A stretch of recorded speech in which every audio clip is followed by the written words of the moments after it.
Alright mga padi. So ito na yung Lancer itlog for G15 na in-engine refresh natin mga padi. Ayan na, ma-under na siya. Tapos na. Na-observe na rin natin yung under niya mga padi. Ayan. Lagyan nyo mga padi, sobrang tahimik ng makina niyan. Walang kaalog-alog. Walang ka-vibrate mga padi. Tingnan nyo. Ultimo yung high tension wire niya. Kakapirasong vibrate lang. Kita nyo? Yan lang ang vibration niya mga padi. Bago rin yung mga engine support niya mga padi. Punta natin yung mga engine support niya na 4 bago, no? Pero kahit bago yung engine support yung mga padi, kapag ang makina nyo may kakaiba, ay mapalag pa rin niya kahit paano. Pero ito mga padi, ito yung pagkaka-build natin ng mga engine.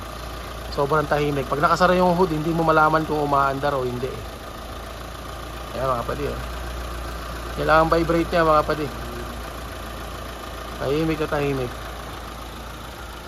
Ito yung nag-overheat mga padi. Nag-overheat yung makina na to.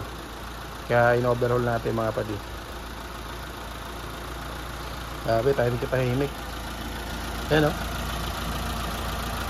Tahimik sir. Yan, suwabe na yung andar. Pero ang ganda ng response ng makina mga padi.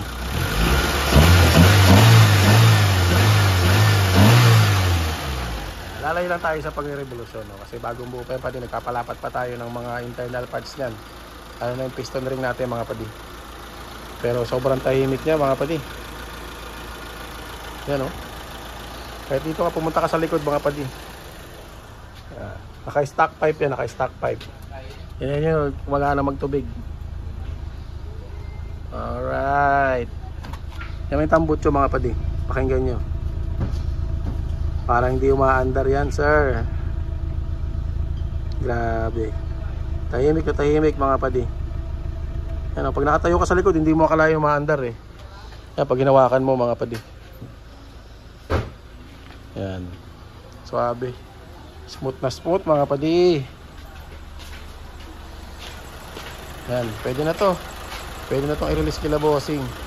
Sigurado tuwan-tuwa na itong customer natin na ito mga padi. Sulit yung kanilang gastos dito mga padi. Yan. Yan o, halos parang hindi umaandar mga padi.